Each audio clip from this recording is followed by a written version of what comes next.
You're listening to episode 79 of Present Moment.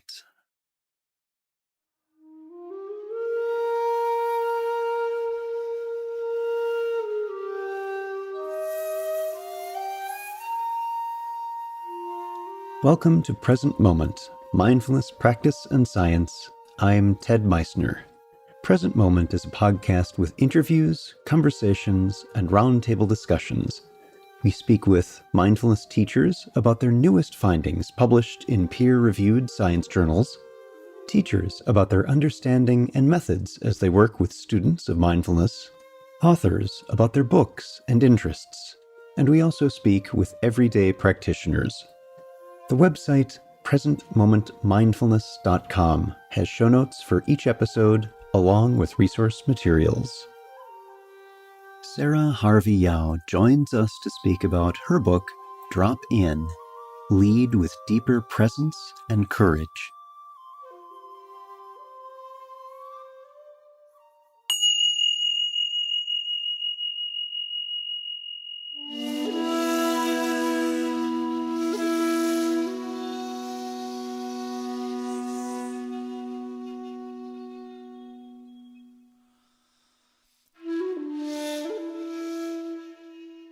Mindfulness can be kind of sneaky. I don't mean this in a deliberate way, but rather that this idea of developing mindful presence can touch just about everything in our waking life. And though it may seem like a strange idea, the conversation around mindfulness and how it can encourage positive change is showing up where the topic isn't even explicitly mindfulness. Our guest today has done a masterful job of embedding mindfulness into the realm of leadership. Sara Harvey Yao is an executive leadership consultant who specializes in helping leaders strengthen their presence and improve their impact. She is the founder of Yao Consulting Group and has personally developed more than 4,000 leaders across the globe, including executives from Microsoft, Brooks Athletics, and Smuckers. Her work has been seen on CNBC, NPR Marketplace, and Bloomberg Business Week, and she is the author of the book Get Present: Simple Strategies to Get Out of Your Head and Lead More Powerfully. Special thanks to Kelly Bowen for her invaluable help in making today's conversation possible. Our guest today is Sara Harvey Yao. Sara, welcome to the podcast. Thank you. Glad to be here. I'm very glad to be speaking with you because, as I was mentioning before we started the interview, I often get contacts from publishers who say, "Oh, I got this great book," and I'm like, "No, I'll take a look." And there was always a bit of it's a struggle to be curious sometimes. And as I started reading yours, it was so delightful in a number of ways. So I'm very glad to have this conversation. We'll go more into why I was delighted in a little bit, but let's start by having you tell us about your background. I think I was sort of thrown into this world of leadership, and I'm sure hopefully we can talk a little bit about what that means. But early, my father was actually a president of a company, a public company, when I was growing up. And he was on the forefront of human development at the time. This was back in the 80s, and he actually studied with John Kabat-Zinn and Kripalu, and I was exposed to this mindfulness world at an early age. And then it's sort of, I think, were just some seeds that were planted, but this idea of being around leaders, seeing leaders in their humanity, became just what felt most natural to me. And so my career is really focused inside organizations, really had been focused on development of leaders in the traditional sense, positional power. So coaching and training and developing and doing group development. And then when my first son was born, and he is turning 14 this week, I went out on my own because there were some constraints with being inside of an organization that was difficult for me. And I really didn't know what I was doing, but I was following, as I look back on it now, following, true kind of inspiration. And what has been my business has also, of course, been my personal journey. my personal journey has been deeper and deeper into what makes humans work and what works for them and what doesn't work for them. So this is working with leaders, working and real personal development has been my own personal path and my business path for years. Now, you relate in the book a particular episode in your life that shifted the course towards where you are today. I was wondering if you'd be willing to recount some of that here. Yeah, I talk a little bit about the hero's journey in the book, and I can't help but to think about my own journey. And I think one of my biggest turning points or wake up calls, as it were, is when it was, wow, almost exactly 8 years ago now to this month, where I had been extremely busy working on a lot of kind of high visibility projects, doing a lot of speaking, and had a low grade respiratory cold for pretty much the whole month of October that I could feel and noticed, but didn't acknowledge or really shift my behavior to address. And long story short, during that entire time where I was powering through and my mind was spinning and I was anywhere but the present moment, I woke up one day after all of my big speaking gigs and commitments were completed. I woke up and could not feel the entire right side of my face. And it was numb, like a little bit like as if you'd have Novocaine, but it was from forehead all the way down to chin. And I found out I had Bell's palsy, which is an opportunistic virus related to Epstein-Barr or mono, and it paralyzes one side of your face for sometimes temporarily and sometimes permanently. And in that deep fear and uncertainty, even then I had a real clarity that this was this was my life conspiring on my behalf and to really wake me up. And boy, oh boy, did it ever get my attention. So what did you do? How did you change things for yourself? Initially, there was, of course, resistance and denial and everything. But it didn't take me very long to cry uncle and completely surrender to my healing. And so just, very tactically speaking, I took all the time I needed. I doubled down on my healing with my naturopath and my acupuncturist and really reveled actually in a healing process. And then it led me to begin studies with several different wisdom teachers, and it was my initiation into mindfulness and presence, and I didn't know it at the time, but I was on the path for years, intensely studied and practiced, because the path itself kept drawing me further and further into it. But that's really when my studies and my life started changing, where my mindfulness and presence became my primary orientation. And that brings us to one of the things that delighted me about the book is that while this is very much a book that is about leadership, it is written from the perspective of someone who has been deeply moved by mindfulness. And so I'm wondering if you could say a little bit about, we're going to take a couple baby steps into this.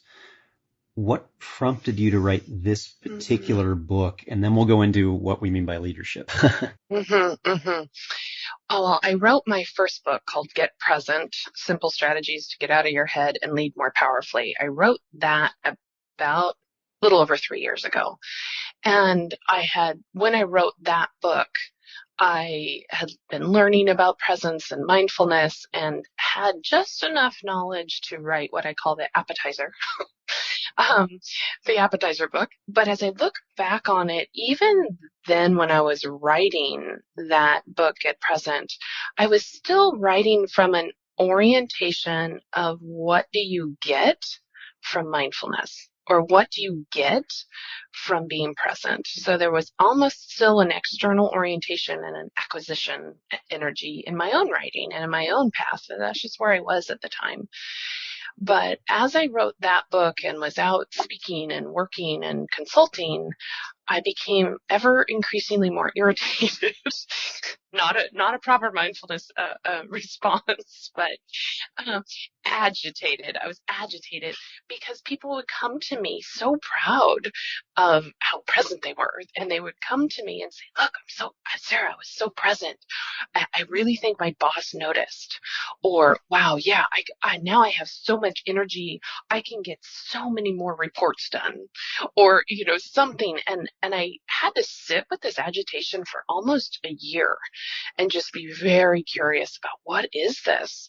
And what came into clarity for me in my own awareness was, wow, it was my own process, but it was also what I was seeing. The conditioned mind, or the ego, what it does always is takes it. This is just natural, right? It takes something and creates an orientation around, what can this do for me? How does this make me better? Or how can I get something from it?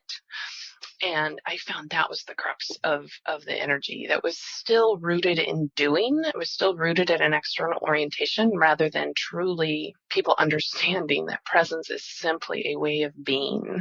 It is how you are in the world, rather than how you do stuff in the world.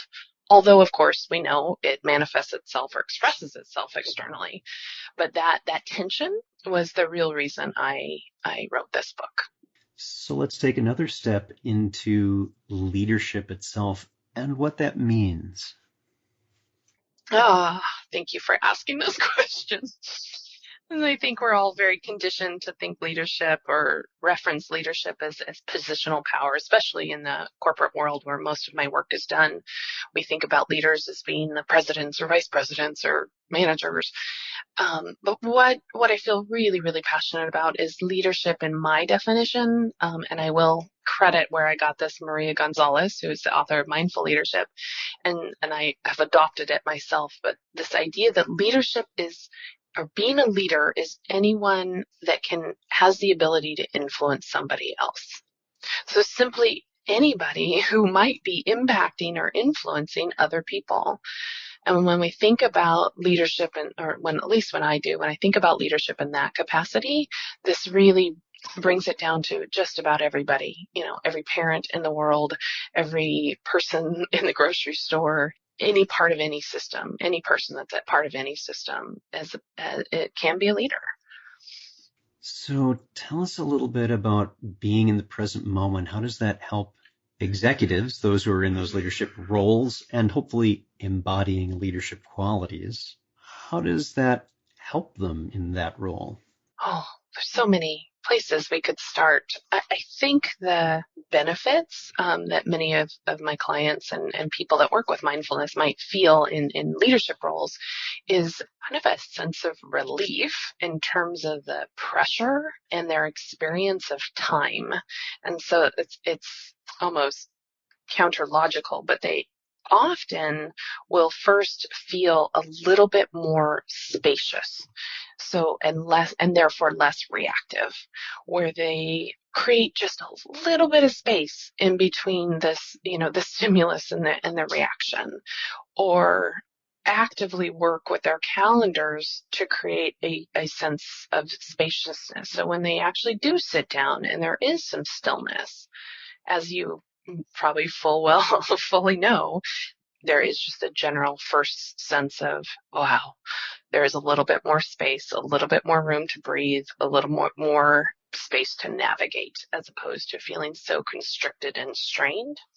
And once they kind of that immediate kind of sense of relief for those initial stages, it really then, if they continue with their practice, it really gives way to more clarity about what is actually going on, or what is underneath the pressure. When, let's say they are having to make a big decision and there is a large group of people around a table trying to make a decision, the leaders I work with can pick up on the subtleties of what is both being said and what is not being said, and have a deeper level of curiosity about what is actually going on, as opposed to just what is presenting itself right then in the moment.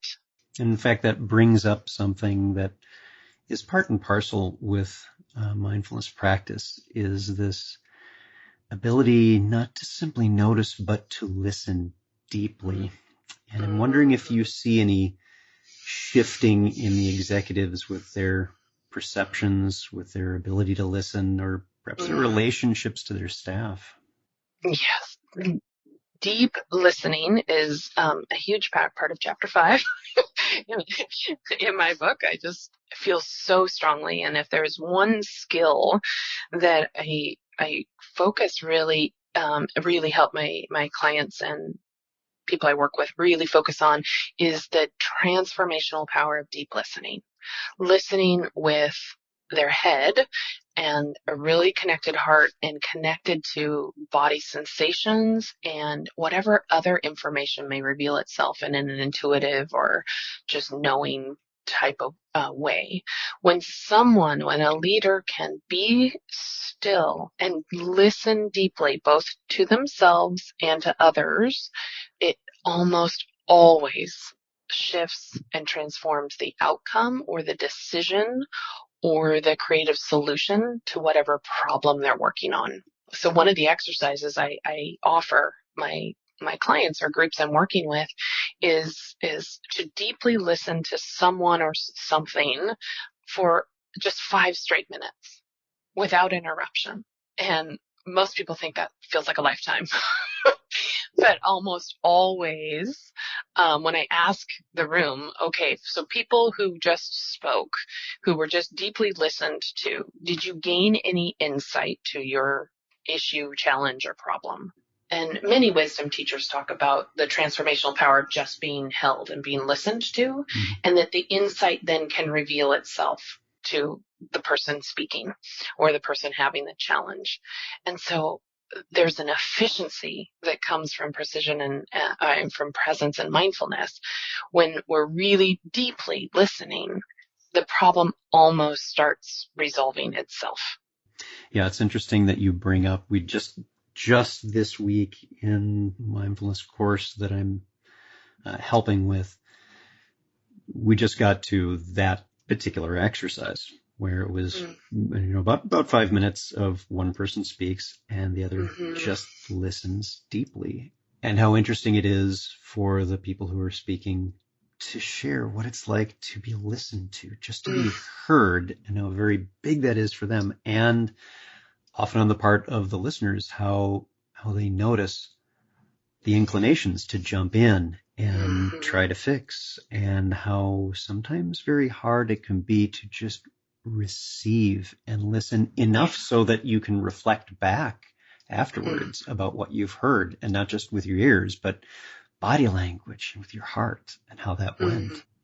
So what is some common challenges, other than not listening, that people seem to have in the workplace that this presence helps change?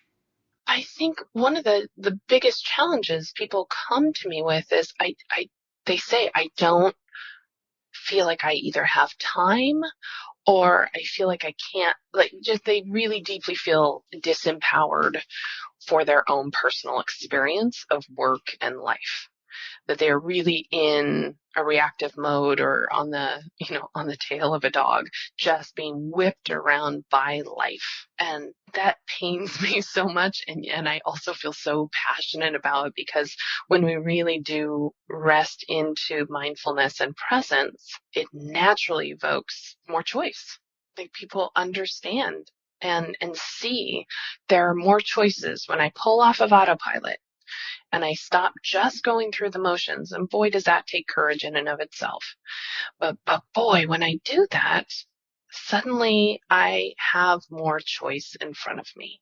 Yeah, it is no longer an immediate stimulus reaction.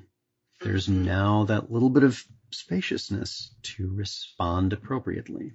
And I talk about courage a lot in my book, because I feel like any of us that are brave enough to stop and stop going against the grain of kind of our conditioned experience in the collective culture,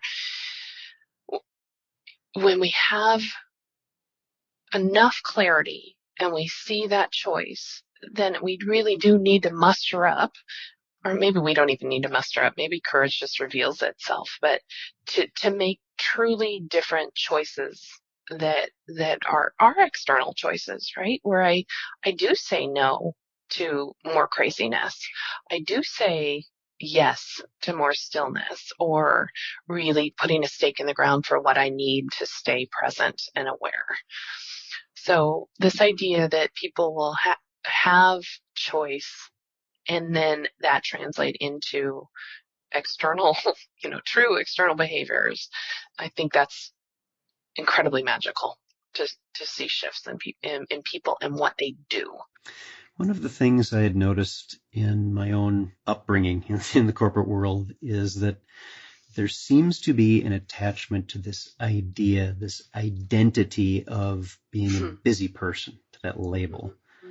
Mm-hmm. What are you noticing, and how's that working for people? I bet you could answer this question too. Well, I would like to say, personally, I think it's not working at all. I think we are more frenetic, more fragmented, more reactionary, and less creative than perhaps we may have ever been in our history. And I think there's a lot of reasons for that. I think technology use is a power that can be used for good, and it is also something we need to bring massive consciousness to. And I see a lot of people using it unconsciously. And so I think that's a contributor to people feeling really busy, because there is, when we do have a lull in our day, what do people do? Oh, I'll go check email, or I'll go check Facebook, or, pick up my phone. So I think there is a filler that creates a sense of busyness. But I think I liked how you used that word identity. I think when we are operating on autopilot, and from the illusion that we are not whole in some way, it's easy to want to fill it with time at some level, proving worth, right?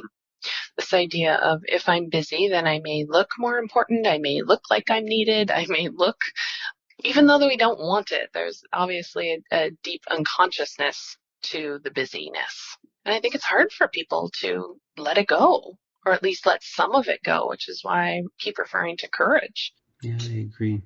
And for those who are listening, if you're someone who finds that you sometimes identify as, I'm really busy, you have several layers of meetings at the same time, maybe just for yourself, after you're finished listening to this, how's that working for you?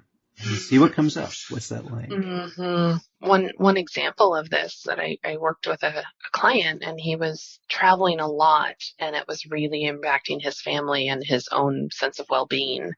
And when we really started to unpack his busyness, and his was in the form of travel, it really came down to, if we're really honest with ourselves, it really came down to an emotional response of, what would people think of me? What if I weren't there? Would I be needed? Would I still be important? And ultimately, deep level of safety. Would I be okay? Would my job still exist? And of course, that's all coming from the emotional brain, or the limbic system, and our past conditioning. But when he could stop from a state of presence to examine his internal assumptions, he became very clear that, wow, that really is just old emotional patterns that is keeping me in the busyness. And from there, again, back to choice, he could start examining and saying, hey, is it really true in this particular business trip that I need to be there? Is it really true that my job is at risk if I don't appear at this meeting? And it came, this questioning, his ability to question it, came a really huge sense of liberation when he could free himself from his identity of busyness. Wondering if you have any other positive stories you can share about some of the changes you've seen. Absolutely. There's so many. There's so many. Just one that's playing out right now with a group I'm working with. What is happening, because a group, I'm working with an intact work team, and the level of conversation and vulnerability and authenticity that they are now bringing to their meetings. It's almost unbelievable in a really beautiful way. But what's happening is because they all have an orientation of going inward first, what they're bringing to the meeting is a bigger level of ownership about their own experience, what they need. They're cleanly asking for what, making requests to each other. And when there is conflict, there is a really healthy, productive set of tools and ways that they're interacting with each other. And the productivity of the team and the effectiveness of the team is skyrocketing. But the part I probably like the most is what their experience of work and each other is. It has really turned into deep human connection with each other, which is incredibly satisfying for them and for me as a practitioner to facilitate and watch. And one other just specific story that I'm always blown away by this is one of my clients really, really wanted to be a foster parent, but she was caught in the loop of busyness. And as we unpeeled her conditions, response, and her reactivity, and she bravely went into changing her own behavior, she made enough room in her life to actually go through the approval process and be eligible to be a foster parent. And she was on a very strong, fast track for her career, and she definitely wanted to be at a certain level. And she was offered this opportunity to take triplet boys who came from an addicted mother, and it was a very sudden, choice. And because she had enough clarity and had enough space and really knew where her priorities were, she went through a crazy process, but she took in these triplet boys who were extremely high needs, and the support that decision evoked from everyone around her. I mean, I have never, well, I have, but it was a beautiful witnessing of the human heart just pouring into these children, because she had been brave enough and clear enough and had her external choices around her time and energy were super clear to her, that and if she hadn't been mindful and present, I don't know that those three babies would have as beautiful of a home as they have and a loving home that they have right now. And in fact, I honestly, I don't even know if they would have survived physically. There was so much going on.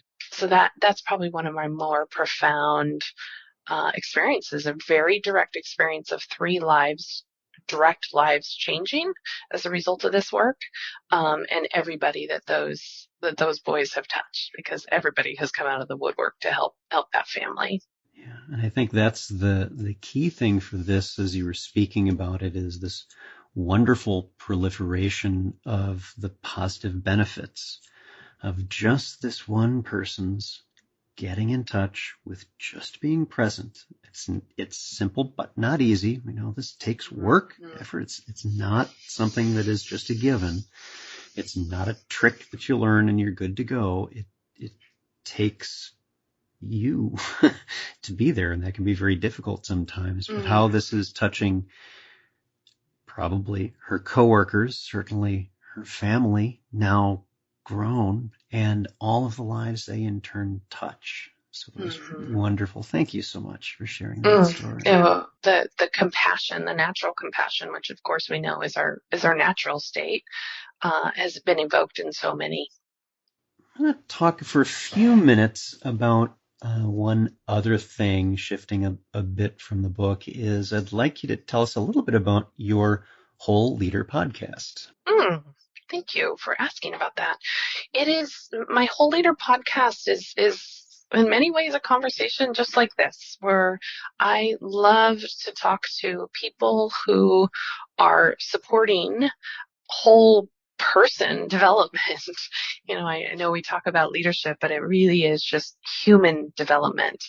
And I have any any range of conversations to how do we work with our money more consciously? How do we parent? How do we show up at work when it feels like everybody is in a frenetic state? How do we hold steady and remember presence in an environment that is so chaotic, which I think we could probably all relate to. So it's all the conversations are really centered around giving tools and support and perspectives to remember presence and to start aligning our external actions and to our internal awareness. Excellent. Well, our guest today, Sara Harvey Yao. If you'd like to find out more about Sara's work, you can go to her website, yaoconsulting.com, and I have that linked on the episode page for this episode, along with her books. Sara, thank you so much for being here. What a pleasure. Thanks for having me.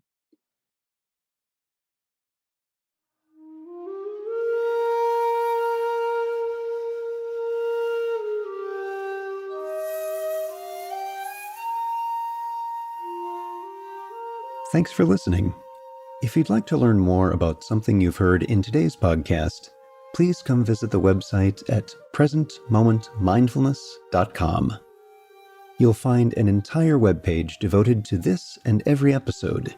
You can comment on the episode page and find show notes and other helpful resources for your mindfulness practice. The shakuhachi music heard on Present Moment is used by permission and through the generosity of musician Rodrigo Rodriguez. His website is linked on the Present Moment website on the About Podcast Music page. Sound editing, mixing, and mastering provided by the generosity of Anthony Dominello of StructureFromSound.com. Until next time, remember, every moment you have a choice. Make it the best you can. See you next time on Present Moment.